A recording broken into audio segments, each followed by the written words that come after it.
La Asociación de Iglesias Bautistas Reformadas en Bolivia presenta el devocional del día. Meditaremos en las riquezas y delicias de la palabra de Dios, un capítulo por día.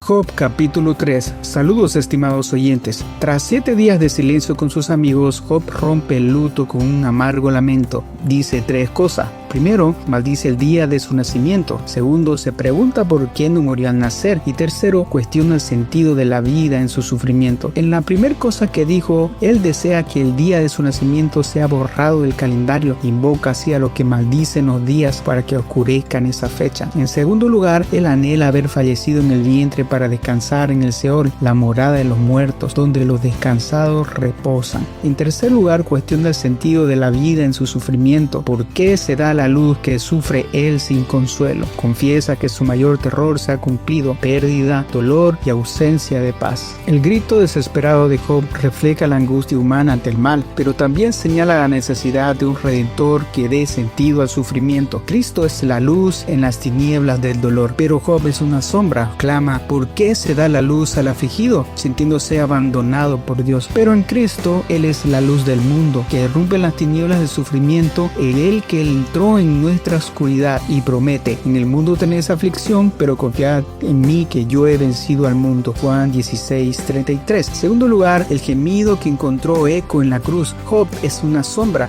El deseo de Job de no haber nacido revela una agonía que buscaba expresión, pero en Cristo Jesús gritó el abandono: Dios mío, ¿por qué me has desamparado? Mateo 26:46. Su clamor hace legítimo nuestro dolor, pero Él lo redime al cargar nuestro pecado. En tercer lugar, la resurrección es la respuesta a Seol. Job idealiza el Seol como un lugar de descanso, ignorando que es morada de sombras, pero en Cristo vemos que Él venció la muerte y el Seol. No dejarás mi alma en el Hades, Hechos 2:27. Él ofrece el descanso verdadero y la resurrección para vida eterna. En cuarto lugar, el gemido como una oración honesta. Job es una sombra, no niega a Dios, clama a Él desde su dolor, pero Cristo enseñó a orar con autenticidad, diciendo: Padre nuestro. El Espíritu Santo traduce nuestro gemido cuando no hallamos palabras. En quinto lugar, la esperanza contra toda esperanza. En Job vemos una sombra, él no ve salida, pero su lamento es un acto de fe, sigue hablando a Dios. En Cristo, Él es nuestra esperanza en el abismo. Como Job, no tenemos respuesta, pero tenemos a alguien. Nada nos separará del amor de Dios. Romanos 8:38-39.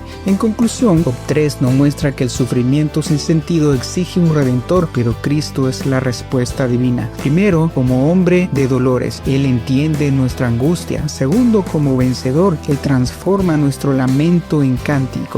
Y tercero, como esperanza eterna. Su resurrección asegura: el dolor no es el fin. He oído el gemido de tu pueblo que sufre y lo he visto, por eso he descendido para librarlo. Éxodo 3 del 7 al 8. Es una prefiguración de Cristo. El clamor de Job: pues lo que yo temía me ha sobrevenido. Versículo 25. Haya su consuelo en Jesús, pues Él cargó nuestros temores y venció el mal en la cruz. Nuestro lamento puede ser honesto porque su victoria es segura.